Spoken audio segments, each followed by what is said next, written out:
Have you ever noticed how some people just command attention? They walk into a room and they're just captivating, powerful. It doesn't matter if they're loved or feared. When they speak, everyone listens. So today, let's dive into the psychology behind these incredibly powerful personalities. Okay, think about some of the most iconic characters we've seen on the big screen, right? You've got Rocky Bhai from KGF, building an empire literally from dust. Pushpa, who goes from a simple laborer to an absolute kingpin.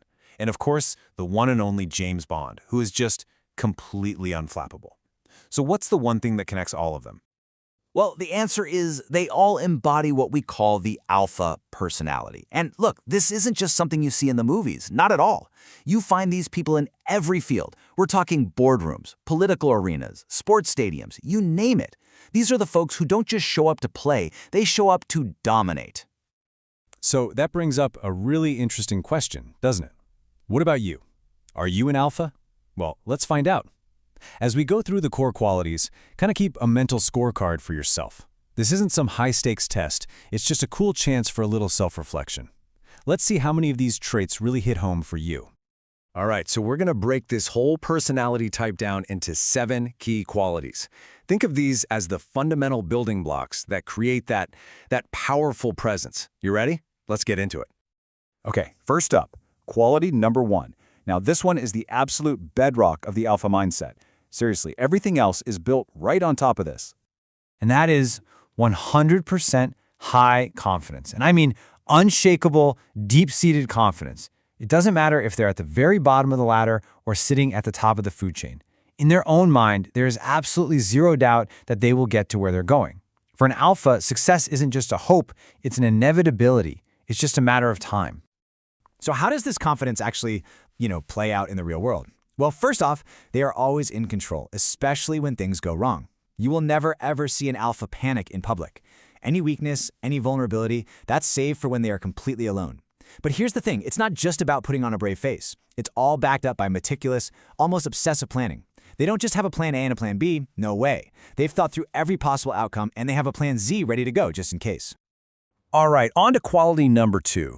And this one might surprise you a little, especially in the super connected world we live in today. They are the Lone Ranger. Yep, alphas are often loners. They actually value solitude, and they much prefer to work alone because they trust their own judgment more than anyone else's. Their biggest plans, their real thoughts, even how much money they have, it's all kept completely private, close to the chest. They just operate on a whole different frequency. But that leads to a pretty obvious question, right? If they're such lone rangers, how in the world do they succeed? How do they build these huge empires all by themselves? And how do they always seem to have all the answers? Well, the answer to that question is our third quality, and this one is absolutely critical. It's all about deep and broad knowledge. See, their independence isn't just about attitude, it's powered by what they know.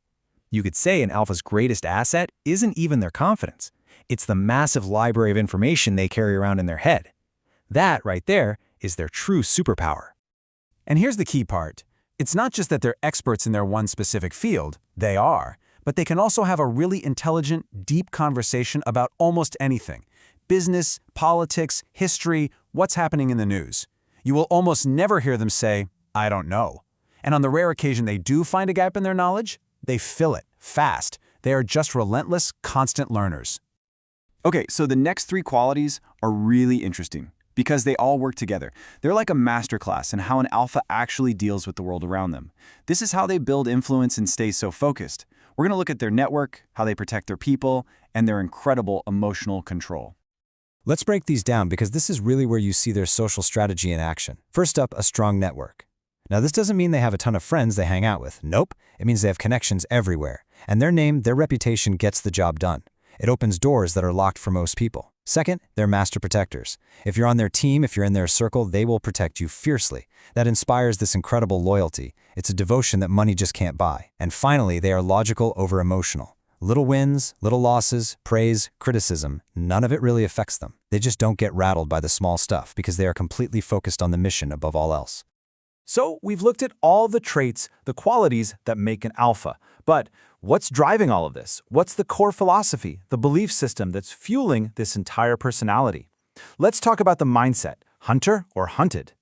This quote right here says it all. Life is a struggle, not a love song. This perfectly captures how an alpha sees the world. For them, life isn't some gentle, easy journey. It's a competitive arena. It's a fight, a struggle, where you have to battle for every single inch you gain. And this is the core of that philosophy. In their mind, life is simple. There are only two roles you can play. You are either the hunter or you are the hunted, and the alpha will always choose to be the hunter. They are proactive. They fight to win. They are completely mission-focused. They don't wait around for things to happen to them. They go out and make things happen. Because the alternative, being reactive, just waiting to lose, that's being the hunted. And for an alpha, that is just never, ever an option. All right, so we've gone through the 7 core qualities and the whole philosophy that drives this personality type. Now, let's get back to that little scorecard we talked about at the beginning. So, how many of these 7 qualities did you see in yourself? 1, 3, maybe all 7? You know, whether you already see yourself as an alpha, or you just want to bring some of these traits into your own life, the big takeaway here is understanding the mindset it takes to lead and to win. It really boils down to building that unshakable confidence, becoming a relentless learner, and always operating with a clear, logical purpose. So, I'll leave you with that same core question. Will you be the hunter or the hunted?